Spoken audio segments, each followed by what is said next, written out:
This is the latest event from the Minderoo Centre for Technology and Democracy. You're here for Frances Haugen, Can We Trust Tech? And before we get started on the event, there's just a few housekeeping points that we need to cover here at the Babbage Theatre. Emergency evacuation, we will not need this evening, but if the alarm bell sounds, all attendees should vacate the room immediately. There are no tests planned. The event is being recorded. By attending the event, you are giving your consent to be included in the recording. The recording will be made available on the Minderoo Centre for Technology and Democracy's website and the website of the Centre for Research in the Arts, Social Sciences, and Humanities here at Cambridge, shortly after the event. And for those of you here in the room, please raise your hand during the discussion and a mic will be brought to you. We also anticipate that the camera will be focused on the front, so you won't necessarily be filmed in that.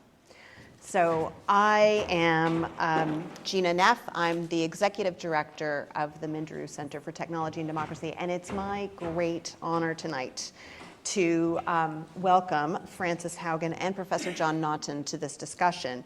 First, I'll introduce John. Professor John Naughton is chair of the advisory board of MCTD. He's also director of the Press Fellowship Program at Wolfson College. By background, a systems engineer, John's also a historian of the internet whose main research interests lie on the network's impact on society. And he also occasionally writes for a fine publication here in this country, The Observer. Frances Haugen is an advocate for accountability and transparency in social media. Born in Iowa City, Iowa, Frances is the daughter of two professors. We welcome her back to the Academy tonight, and grew up attending the Iowa caucuses with her parents, instilling a strong sense of pride in democracy and responsibility for civic participation. Frances holds a degree in electrical and computer engineering from Olin College and an MBA from Harvard. She's a specialist in algorithmic product management, having worked on ranking algorithms at Google, Pinterest, Yelp, and famously, Facebook. In 2019, she was recruited to Facebook to be the lead product manager on the civic misinformation team, which dealt with issues related to democracy and misinformation, and later worked on counter-espionage. During her time at Facebook, Frances became increasingly alarmed at the choices the company makes prioritizing their profits over public safety, putting lives at risk. As a last resort and at great personal risk, Frances made the courageous decision to blow the whistle on Facebook. The initial reporting was done by the Wall Street Journal and what became known as the Facebook Files. Since going public, Frances has testified in front of the US Congress, the UK and EU parliaments, the French Senate and National Assembly, and has engaged with lawmakers internationally on how to best address the negative externalities of social media platforms. Frances has filed a series of complaints with the US federal government related to Facebook, now named Meta, claiming the company has been misleading the public and investors on how it handles issues such as climate change, misinformation, and hate speech, and the impact of its services on the mental health of children and young adults. So with no further ado, let's turn it over to Frances before our conversation. Frances. Hello, thank you guys for inviting me.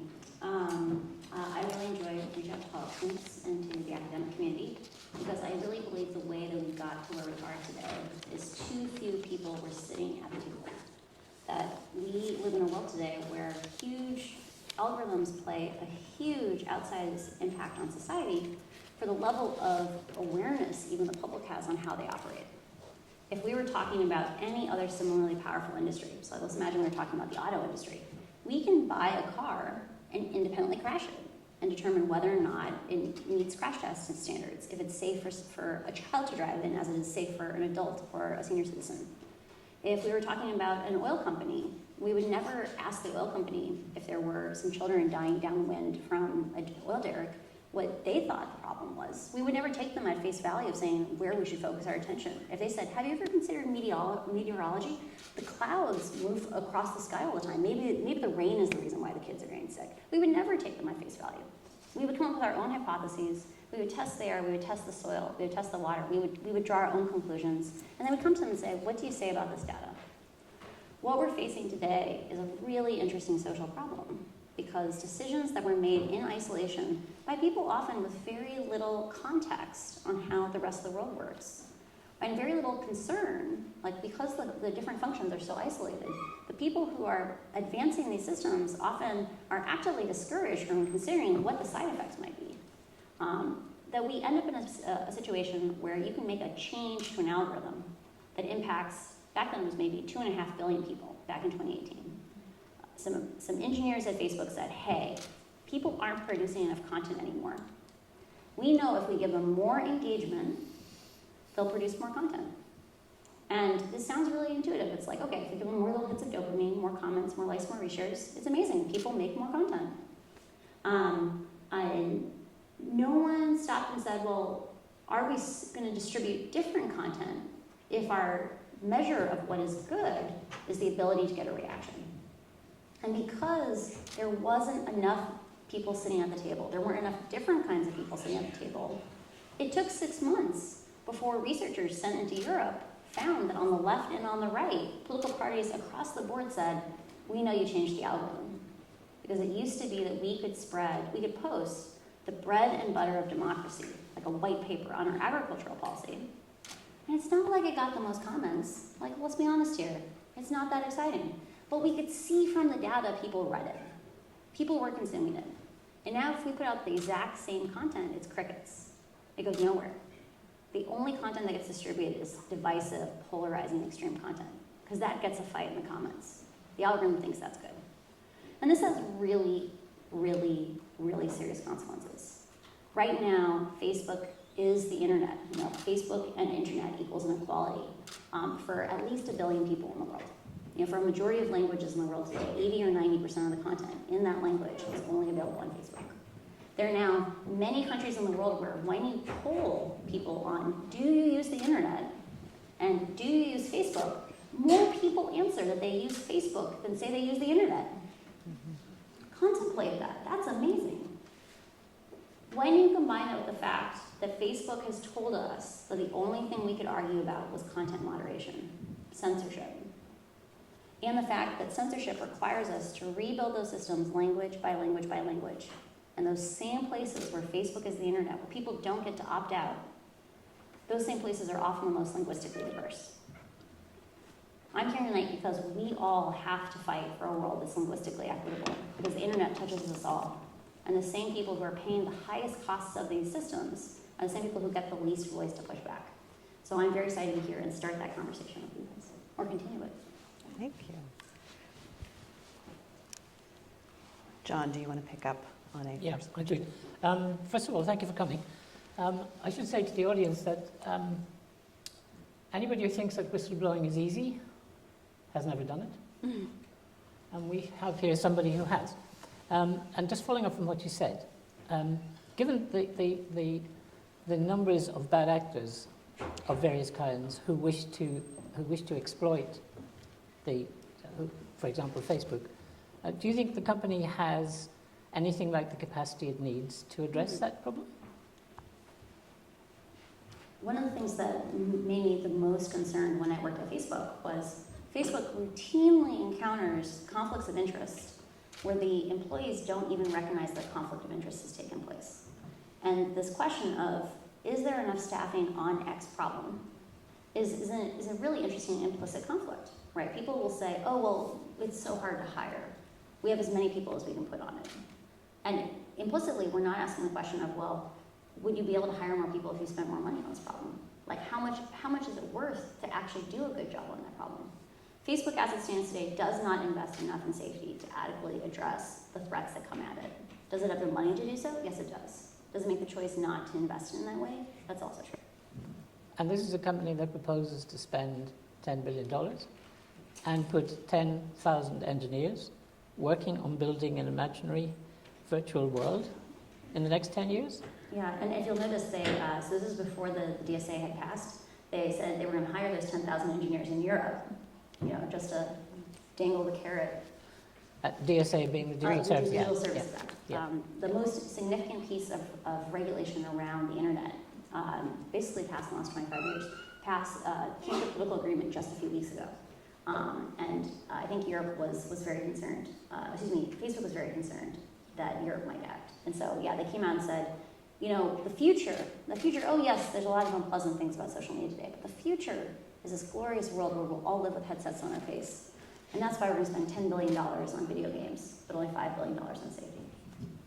And this is a bet on what the future of humanity is like. In other words, they're assuming that 5 billion people might be content to live in a virtual reality world for a good deal of the time. I think this is a great illustration of the danger of educating computer scientists in isolation. Right. Because the phrase "the metaverse" came from a dystopian novel. Like when Neil Stephenson was describing the metaverse, it was not meant to be an aspirational concept. It was meant to be a symptom of society in decay. Right? That the world had become so unequal, so unstable, so sad, so pessimistic that we would hide in this glorious virtual world.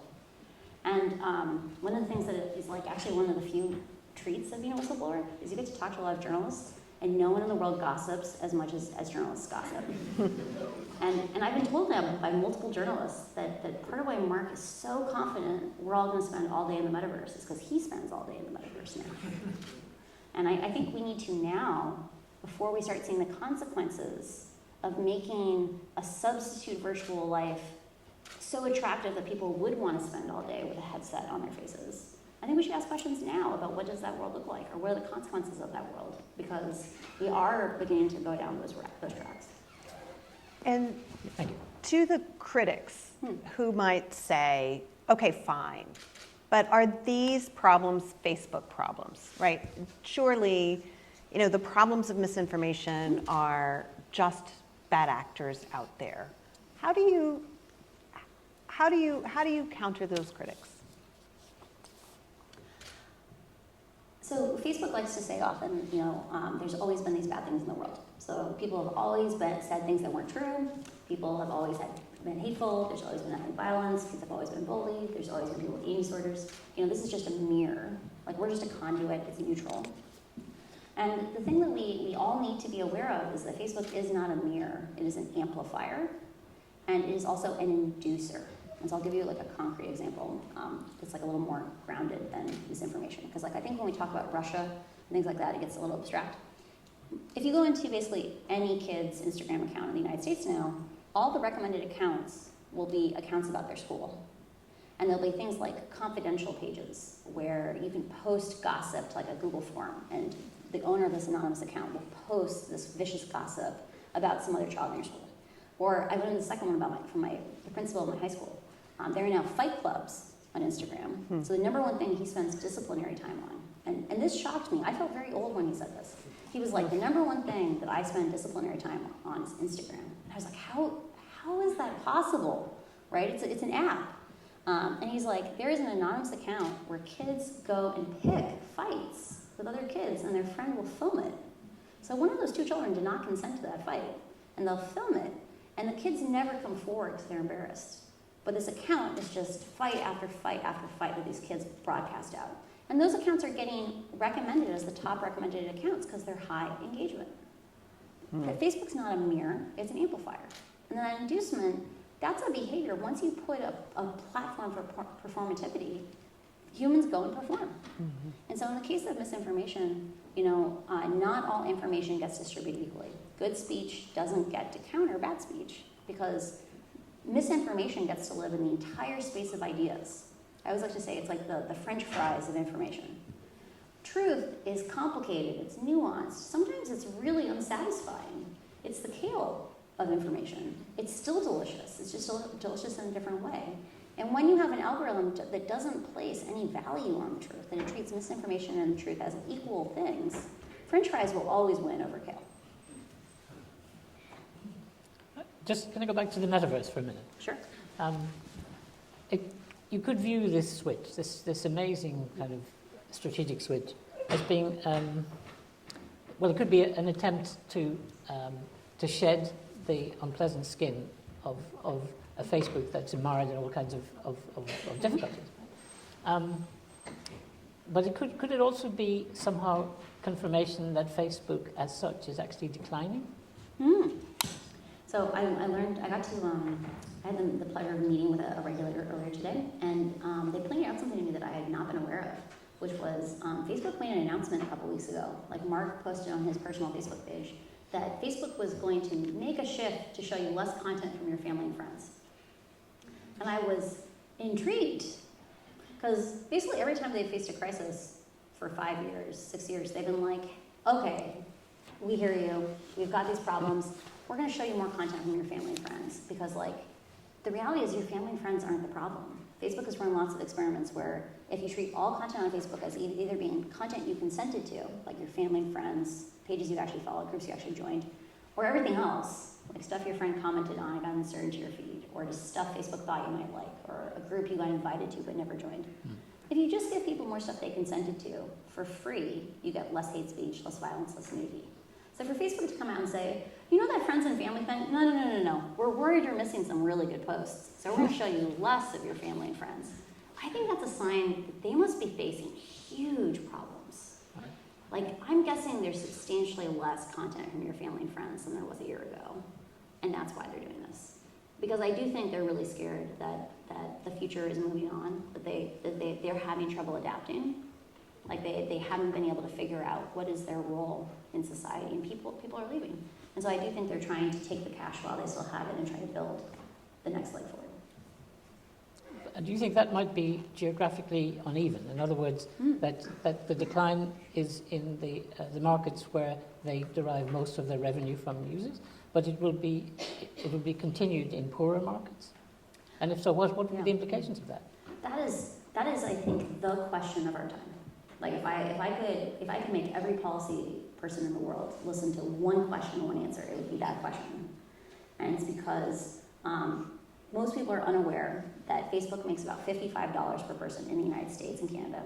They can make about $14.50 per person in Europe. They make about $4.50 per person in Asia, and they make $2.50 per person in the rest of the world. And so the consequences of Facebook dying on the coasts in the United States, and there's been a couple of quarters now where it's been bad enough they've had to publicly put it in their SEC filings, or declining in Europe, is they will still be the internet for 1 billion people. They will still be the internet for most African countries, for many parts of Southeast Asia, because in those places, they went in and bought the right to be the internet. For enough users in those countries, they came in and said, your data is free if you use Facebook, but for anything else, you're gonna have to pay. And so businesses don't have their own web pages. There aren't independent news sources. You know, everything is on Facebook. And so people may walk away in places where they have choices, but we're gonna be leaving behind 1 billion people who are much more expensive users to support because they're more linguistically diverse, and we're gonna starve the beast, and there's not gonna be resources to do adequate systems in those places. Let's talk a bit about that systemic risk of Facebook equaling the internet for more than 1 billion people in the world right now, today.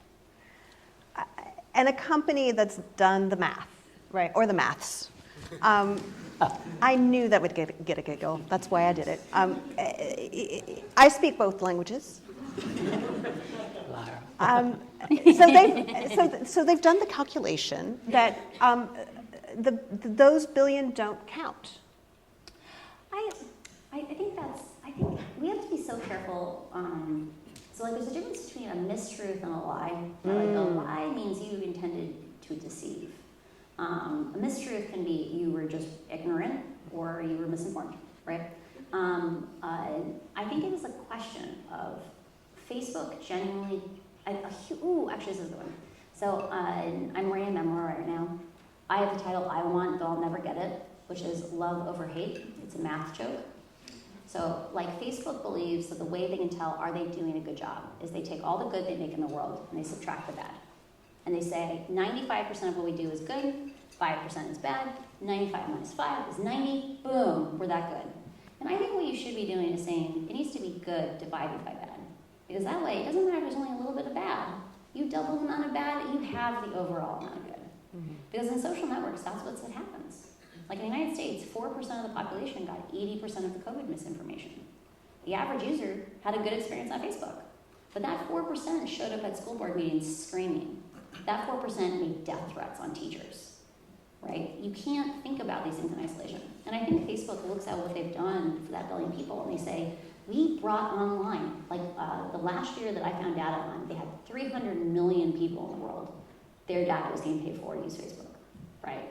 I think they see it as we changed people's lives. And because there are so few people at Facebook that even get to read the safety data, Facebook's response to my disclosures was not to say, ooh, let's have a conversation about this. It was to lock down the safety information inside the company. So the only people who could read any of it were in safety. And when you have that kind of segregation, like they didn't want people to confirm that I wasn't misconstruing these things. Mm-hmm. And so I think it's a thing they haven't said that those people don't matter. It's just that they would rather tell a story to themselves about the good that they've done. And that good comes with a lot of risks. I mean, let's talk about the capacity that they have for managing in 80 languages, in multiple countries, in multiple complexities and situations. You know, what does that look like on the ground? So I always chafe when they say sentences like, we support 80 languages, because like, let's imagine you were buying any piece of enterprise software in the world. They would show you a chart, and they would have lists of features, and they would show which tier gets those features. That's kind of what the safety systems are like at Facebook. They say they support 80 languages, but they have like 160 safety systems for American English. They're tuned, optimized for American English. I'm just saying a subset. And when you say systems, you mean AI safety, systems? Yeah, AI systems, like machine learning AI systems that go and like say violence incitement, hate speech, XYZ, self-mutilation, whatever it is. Pretty sure, I talked to some Norwegian journalists, I'm pretty sure there's none of those like self-harm things in Norwegian, but neither here nor there. They say we support X language, but they might only support 4 or 5 of those 160 systems in that language, and they'll say they support it. So the first thing is we do need to have transparency where we say what exact safety systems exist and in which languages. Because like for their COVID classifier, there were some languages where they in their initial round, I think they had something like 14 languages. And for some of those languages, they caught 4% of the COVID misinformation by their own statistics. Right? So the first thing in terms of operational complexity is just that. We need to talk about this in terms of comprehensiveness. But the secondary question is, who has which needs? Right? So I'm a big proponent of we need to be focusing on product safety because there's a lot of things we can do to make these products safer, and that works in every language. But if we are going to talk about individual languages, then we have to start talking about things like which moderators speak which languages? How many moderators are assigned to each language and each harm type? Where do those moderators sit? That sounds like really pedantic. Like, should we really micromanage companies that much? Guess what? The Ukrainian language moderators were sitting in Russia up to a year ago. I think maybe even like last September, right? We even had this reported to us. And they asked over and over again, hey Facebook, geopolitical context here. We don't think that's a good idea. That's why we need transparency into these systems, is because tech needs to live in democracy's house. When we separate it out, we live with the consequences of that. I was thinking, when you look back at the recent history of this industry, say for 20 years, I think there have been 2 major whistleblowers. One is Ed Snowden, and the other is you. Oh. And what's interesting is that in a way you both had the same approach.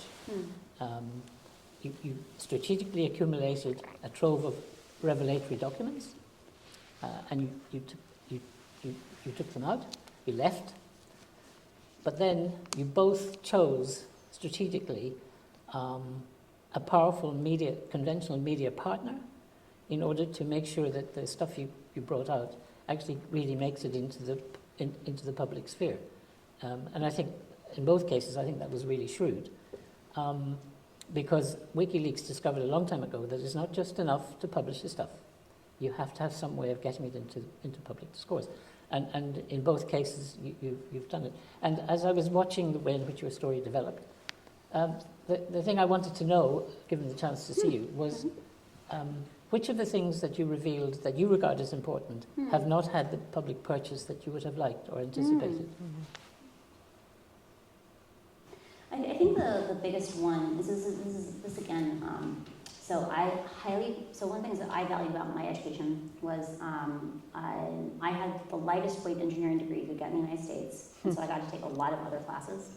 And one of the most important classes in my performance as a machine learning person was I took a biogeography class.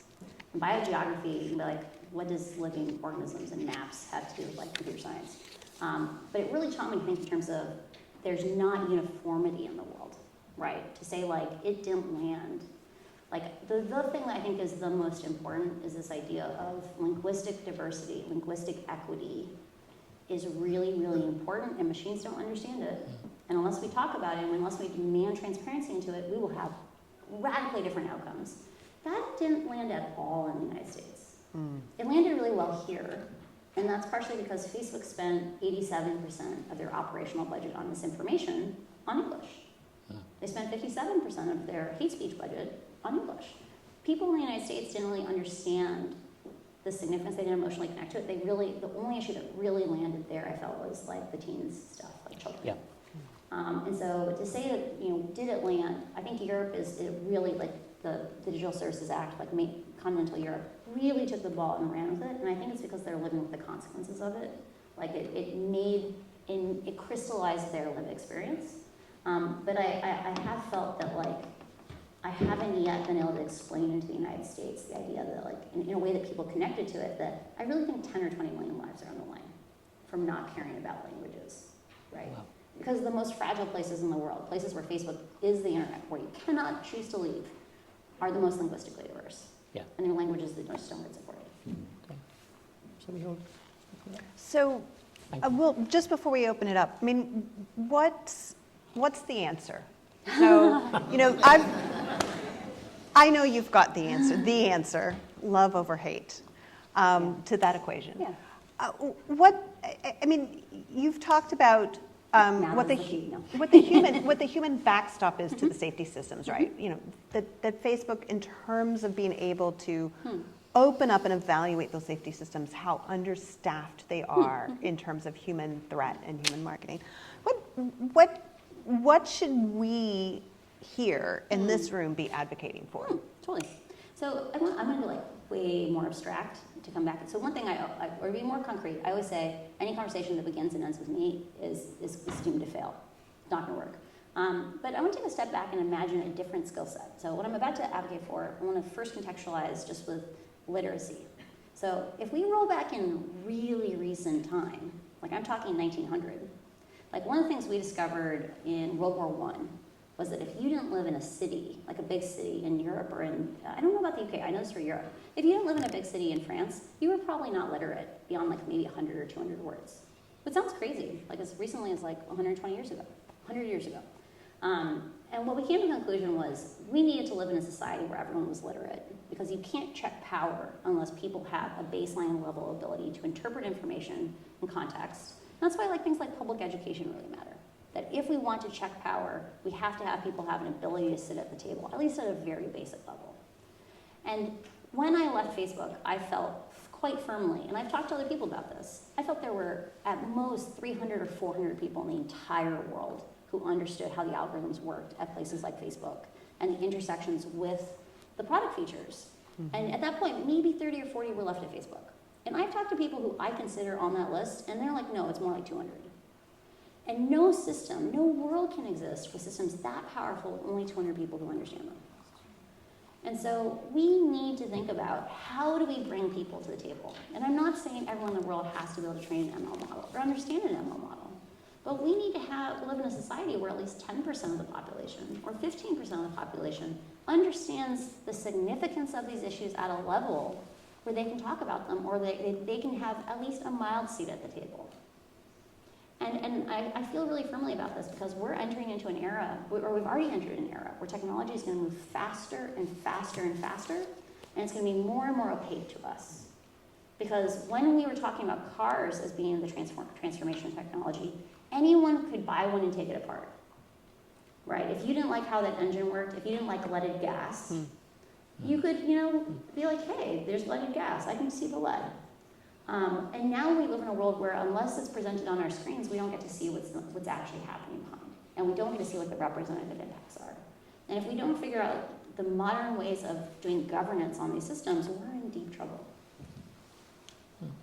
On that Cheery bright note, we've got time for questions from the audience. I've got 2 microphones. There is someone on the back row raising her hand.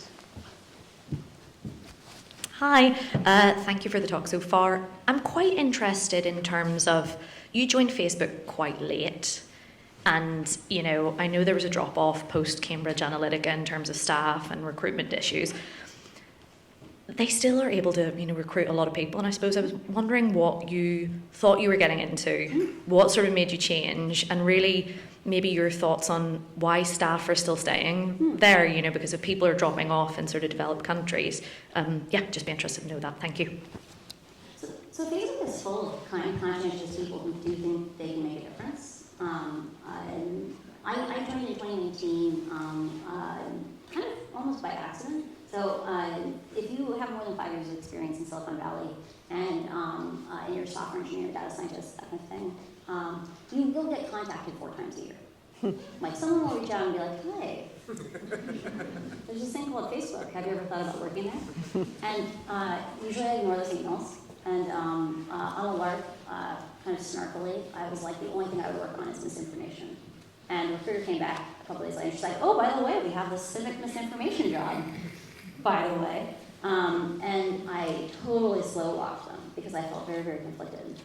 Because like I said before, I knew even going into there how few people work on, people who are of a human orientation, so I'm a product manager, who also work on algorithms. So I've worked on algorithms since 2007. And to give people context, so when I say there's 300 or 400 people in the world who really understand both the human side and the algorithm side at the level that we need to have conversations on these things, the first product manager at Google, who actually stuck and did well over time, started in 2006. The company was 10 years old before someone with a real human-centric hat and an algorithm hat converged in one person. This is a very young field. And so they said, hey, we have a civic misinformation job. Would you be interested in it? And I had a very personal grievance with misinformation. So I was sick enough in 2014 that I had to relearn to walk. I have celiacs. And if you get that diagnosis, please take it seriously. Gluten is real.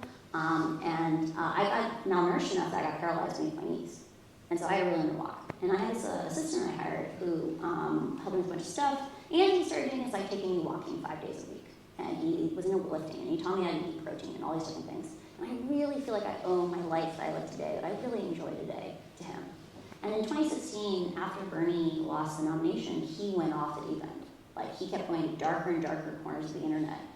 And by the time the election came around, we were exchanging 1,000-word emails on does George Soros run the world economy?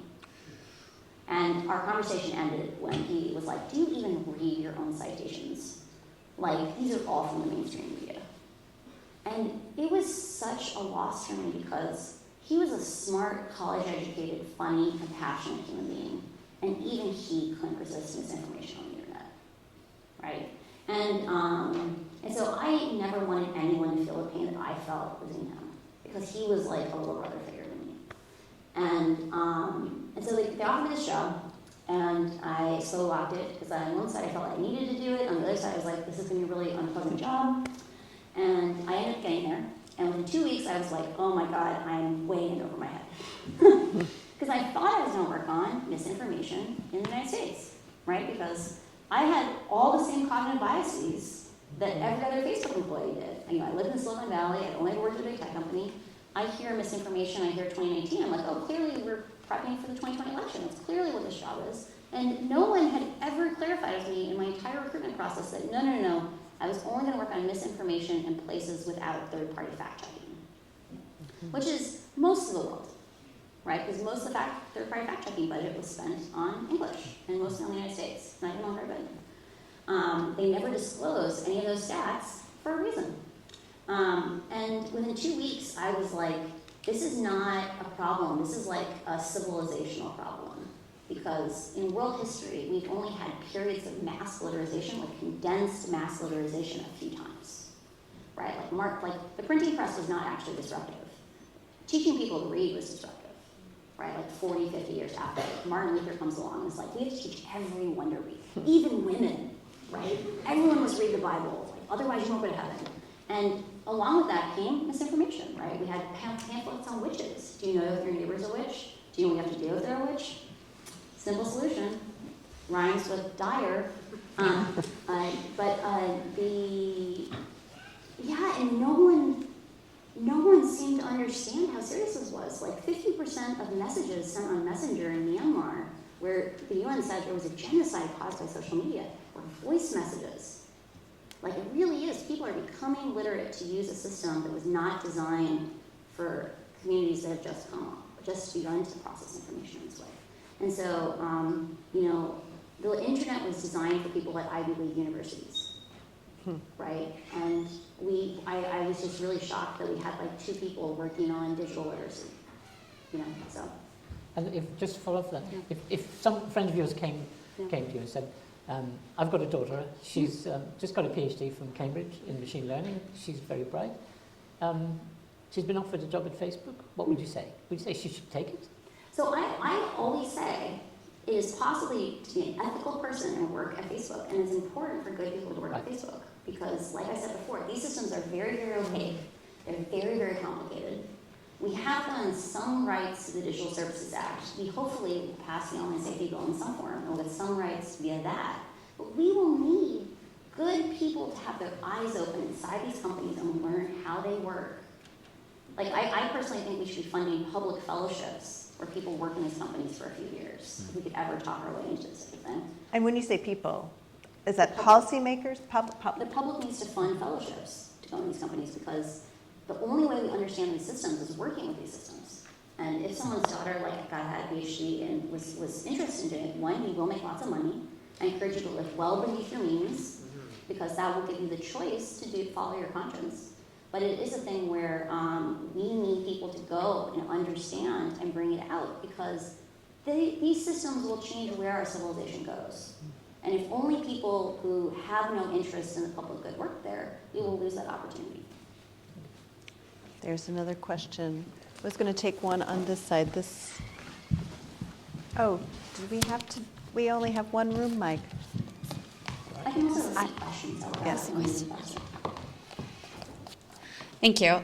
Thank you again so much for being here and speaking. I just wondering, I think one of the things, at least I'm from the United States, and kind of the the underlying threat in a lot of Facebook communication is, if you regulate us, if you slap all of these, if you bring government specifically in as a way to make our systems more accessible, make people understand what the algorithm's doing, it's going to become impossible as a business model to operate, and that in turn is going to negatively impact the billion people who rely on Facebook for internet. I was wondering if you could just speak a little bit maybe to that reality or the myth of it, and kind of what you see as then going forward, the relationship between maybe not totally upending their business model, but still being able to bring regulation in as a means of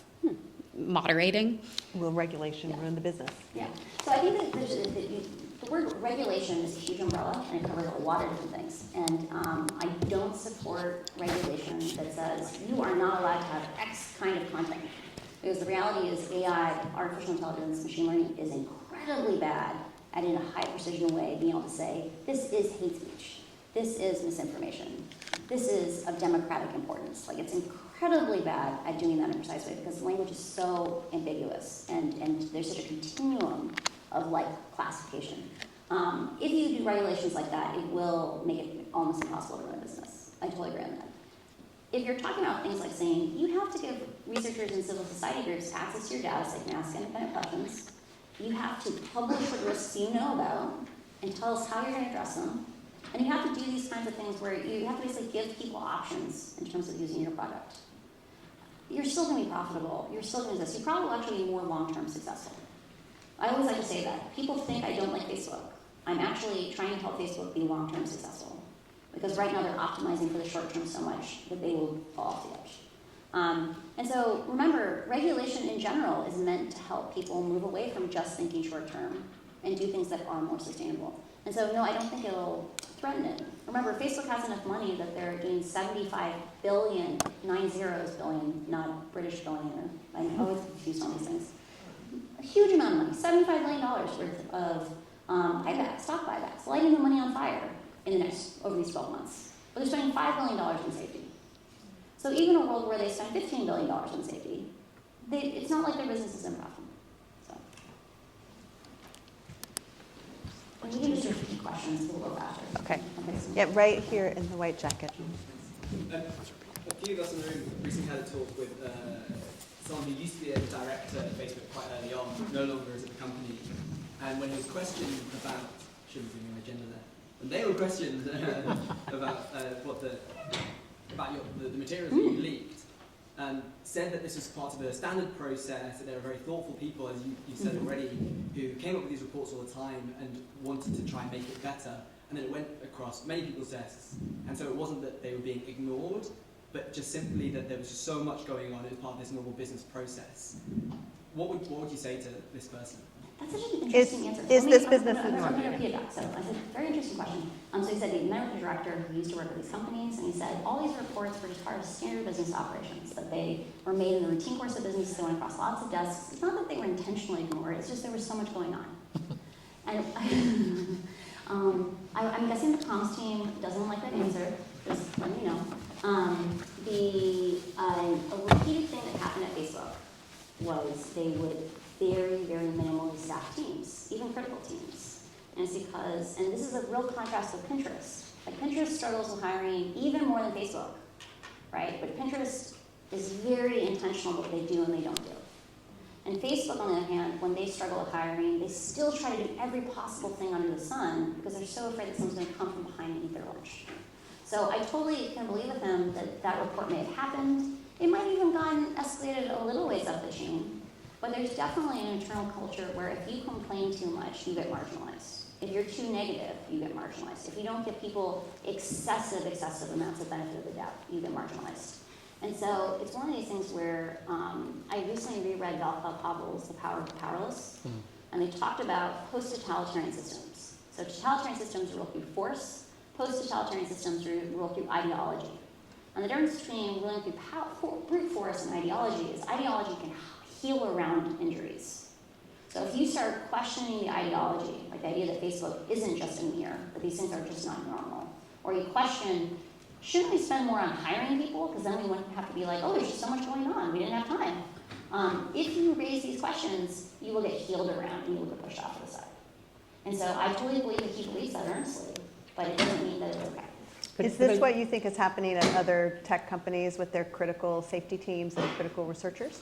So to be fair to Facebook, I think Facebook has different circumstances, some of them because of their own choices, right? Twitter never went into like paying for internet in large African countries. Like no other tech company opened itself up to some of these cancer forms. Like Facebook chose to open those cancer forms. So some of that is, I just don't think they face the same problems. But I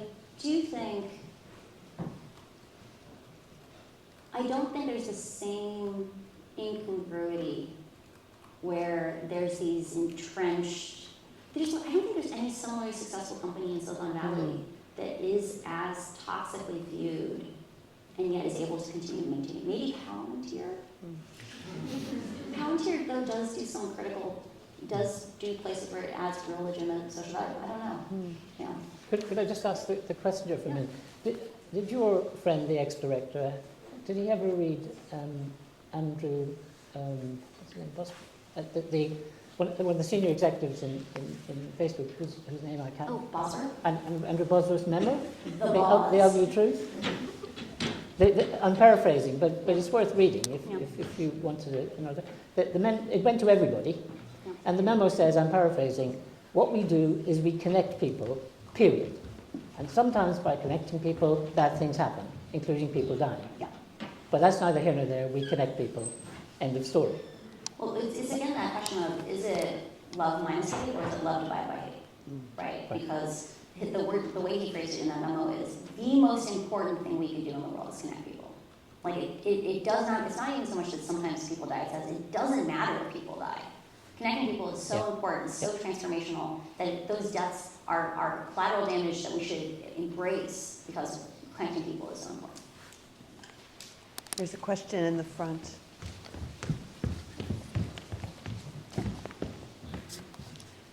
Great, thank you so much for your talk, and thank you to the panel as well. I just have a quick question about Facebook's processes for diagnosing, identifying, flagging, and then removing disinformation and misinformation. So we've seen in recent years, Facebook, now Meta, has come under increasing pressure to enhance the transparency of their fact-checking processes, of their disinformation teams, as I'm sure you know from your experience as well. So I'm wondering if you could comment on how Facebook identifies, flags, monitors, and then takes down disinformation, misinformation from an internal perspective, and then also externally. Do they engage with civil society groups? Do they engage with researchers on the ground? And maybe if you could answer this question, building on your earlier comments about the asymmetries in digital literacy as well, and the linguistic diversity dimension of countering misinformation. So a bit of a long question there, I'm afraid.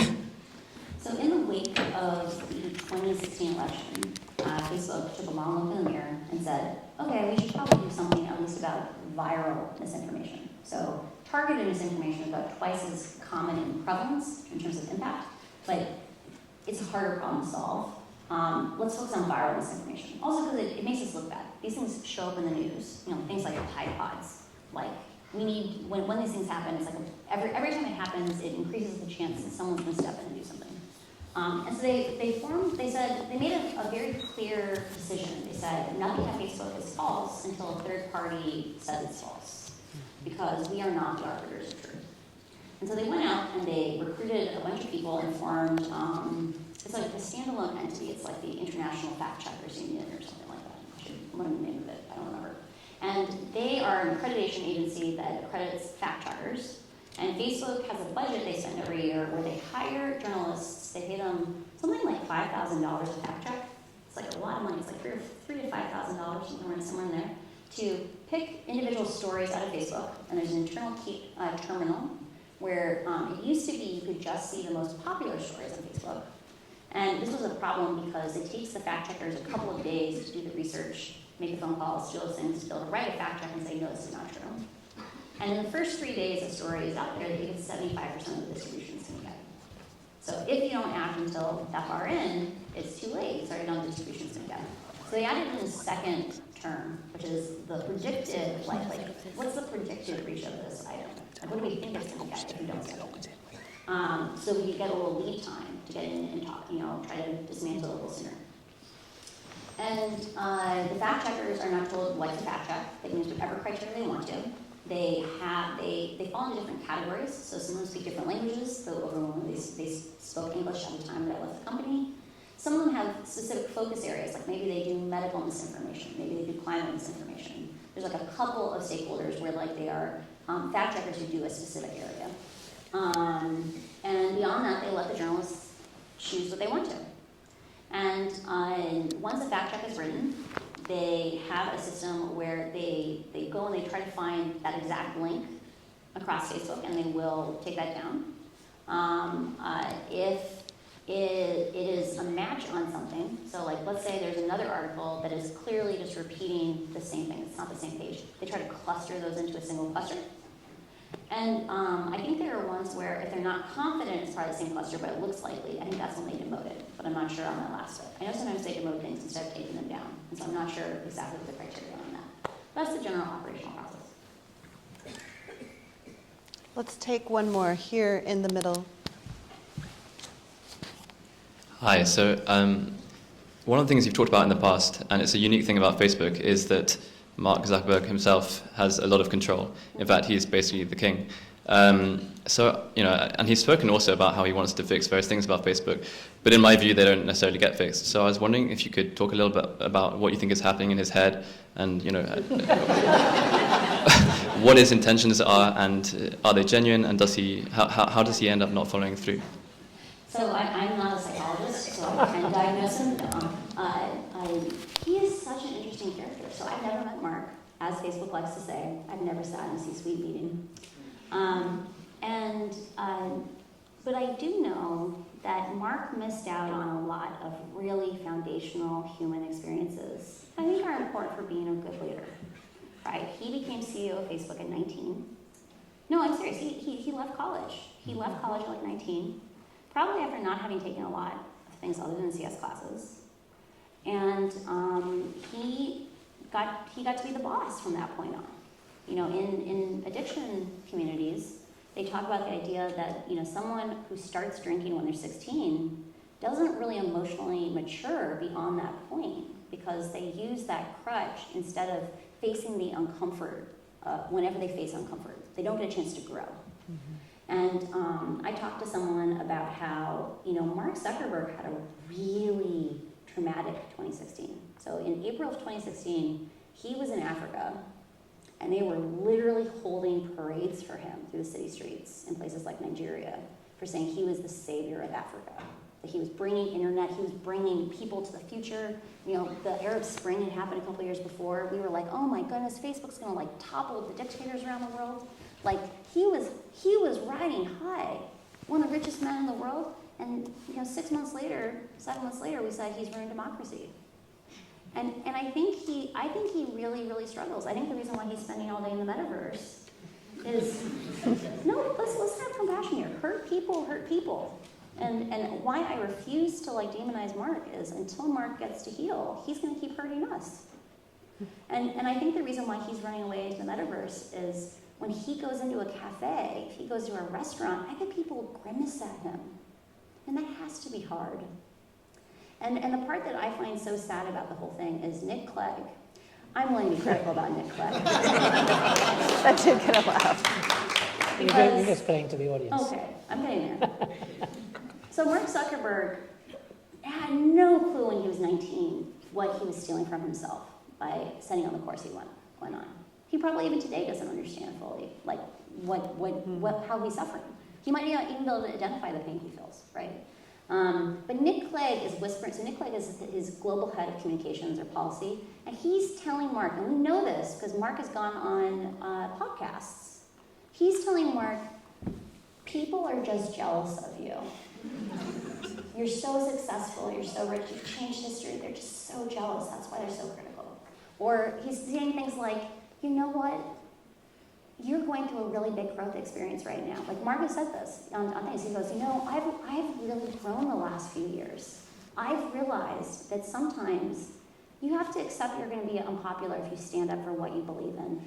And I'm a defender of freedom of speech. And the part that is absurd about this, and this is how I can tell that Mark is being hurt by his own choices, right? Like one of the things that the reason why Václav Havel is so amazing is he talks about in The Power of the Powerless how the powerful and the powerless, it's a kind of a blurry distinction because within each of those systems, we are both powerful and powerless, right?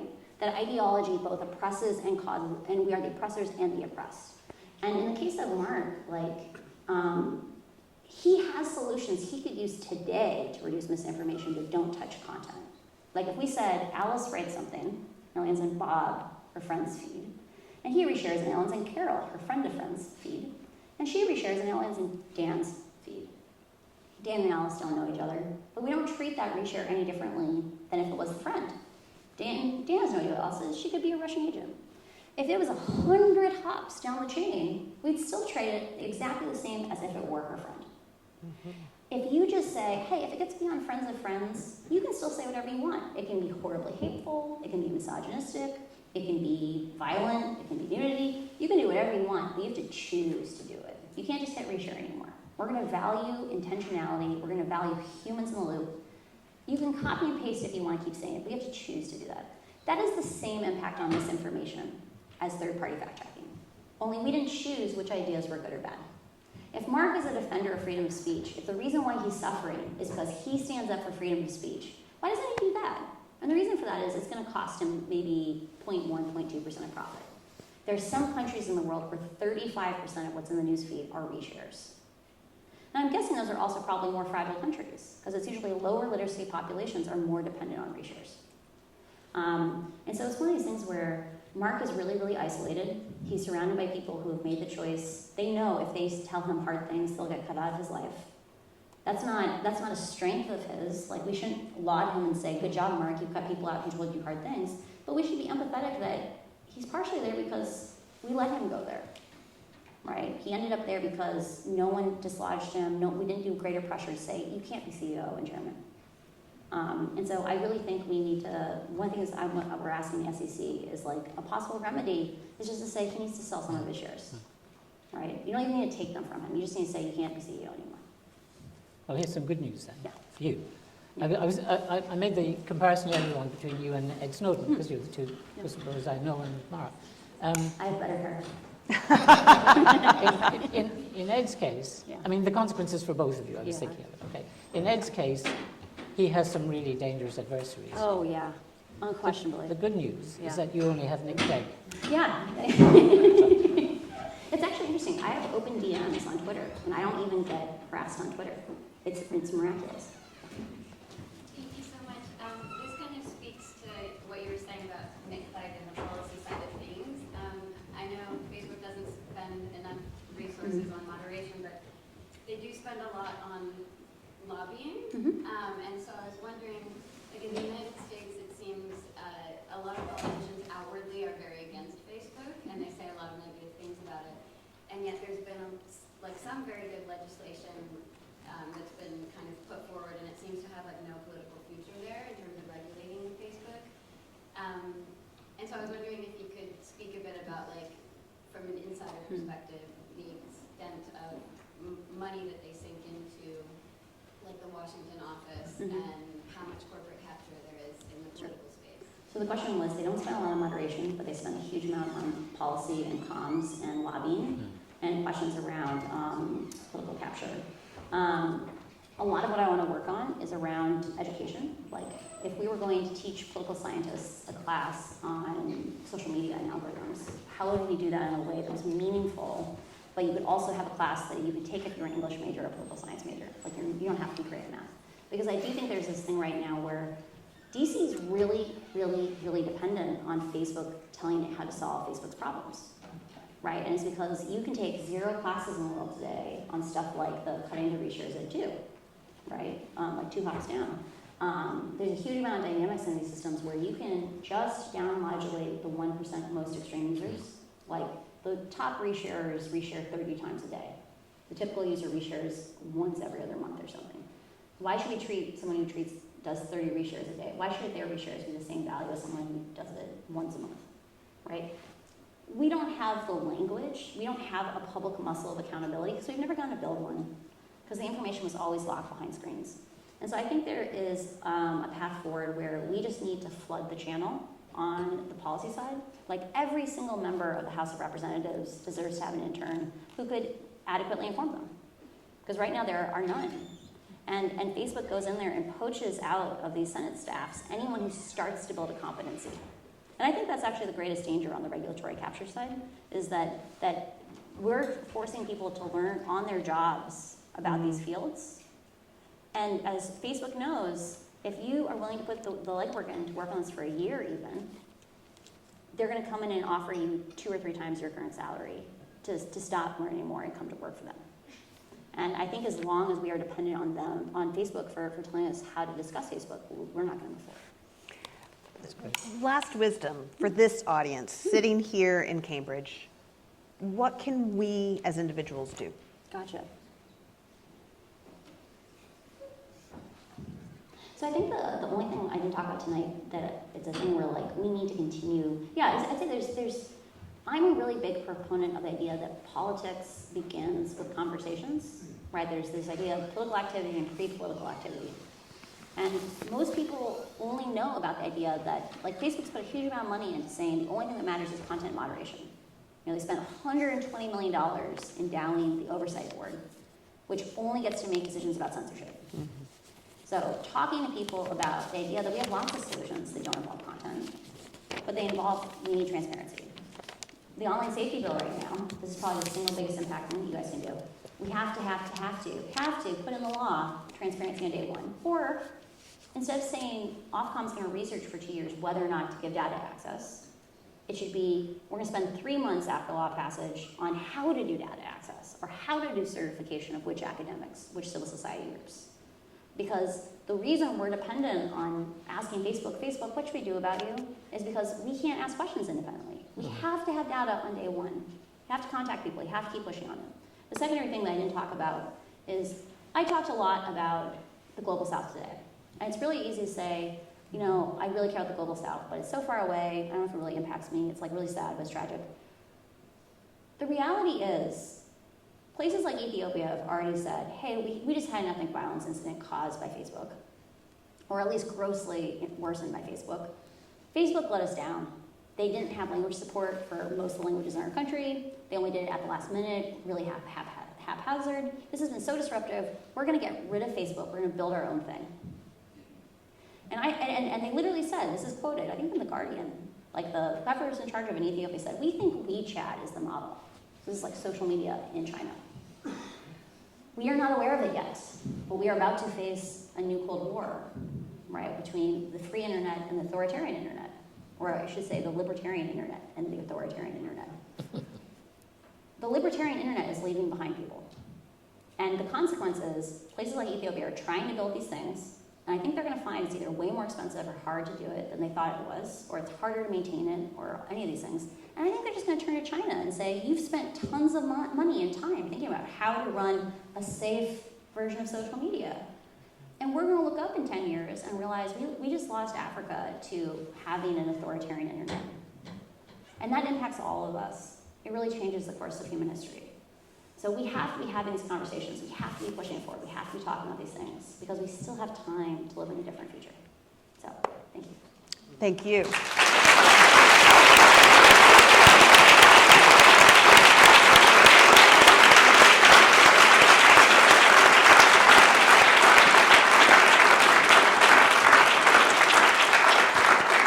And thank all of you. Thank you for being part of this conversation. We would very much appreciate if you get the Eventbrite link to a short feedback survey. Give us some feedback on this session. Details of our future events will be on our website, mctd.ac.uk.